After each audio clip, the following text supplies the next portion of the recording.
Hey YouTube, Artemis here coming live from my living room. Today we're going to be talking about two things.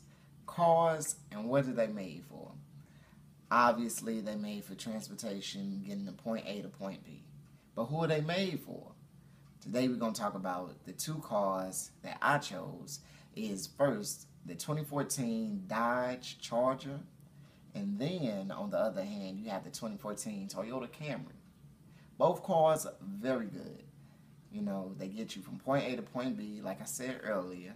Then on top of that, they get you there in style, right? But both are made for two very different people. Today I'm going to tell you why. First, let's talk about the 2014 Dodge Charger. Around the second industrial revolution, bigger cities were becoming more popular and drawing more people to it. Now, workers were living closer to the workplace, thus traveling shorter distances to and from work. The Dodge Charger, being founded in 1914 by the Dodge brothers, John and Horace Dodge, who didn't know that their idea would still be around today. Thus brings me to my main point, the 2014 Dodge Charger. The 2014 Dodge Charger gas tank can hold 19.5 gallons. And miles per gallon, you can travel up to 19 miles in a city and 31 highway miles. And behind the engine itself, pumping out 292 to 470 horsepower, the car can get from 0 to 100 real quick. So what does that all mean? You have a superpowered car, powered by superpowered minds, and now here it is, we go halfway across the world and we find another superpowered car, made for the exact same reason, but just for different people to perform a different task. The Toyota Camry.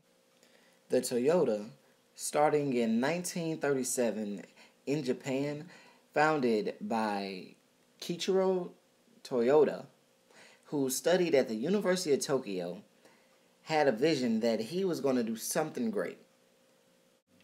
Already thinking about the number of people inside of Tokyo, Japan alone, was recorded at 69,254,148 people. Mr. Toyota had already figured out that the cities were already too populated, so they had to spread out. The country could not continue to build upon itself. So, in order for that, you had to make a car that can travel long distances and be very doable. With 23 wards that claimed a population of 9.05 million people, but about 13 million people lived inside Tokyo alone, you already had to make a car that can go from point A to point B, C, and D. Toyota already had that vision in mind. Coming out with a 2014 Toyota Camry that already has a smaller gas tank when compared to the 2014 Dodge Charger that holds 19.5 gallons, the 2014 Toyota Camry can only hold 17 gallons. But then if you look closely, miles per gallon, the Toyota Camry can get 25 city miles on top of 35 highway miles. And what's under the hood isn't even as powerful as the Dodge Charger. The Toyota Camry can only push 173 to 268 of horsepower out of its engine. So either coming from the countryside or the inner city, the Toyota Camry can get you from point A to point B to point C, even to point D. When the Dodge Charger can only get you to point A to point B.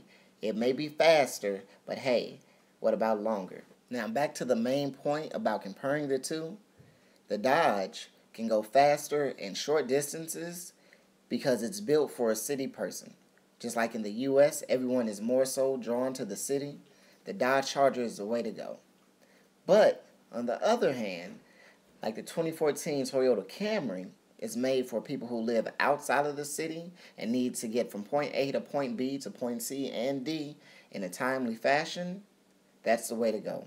Two different equations to the same solution. Alright, YouTube. Hopefully you learned something. Maybe you didn't. But I want you to think about this. When you go buy your next car, where do you live? You may be like me. I stay in the city. And I might want a Charger because there's no point for me to have a Toyota Camry. Why? Because I'm not traveling that far. Or, if you like my friend who stays in the county, you may want something that may go a little longer in distance. But hey, that's you. Anyway, I got class. Catch you later.